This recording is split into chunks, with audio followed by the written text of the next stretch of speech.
Hey guys, how's it going? How to address voter roll purging. So first of all, understand your state's policies on voter roll maintenance and purging.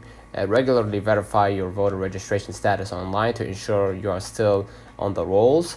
And if you move, change your name or change your status, promptly update your registration.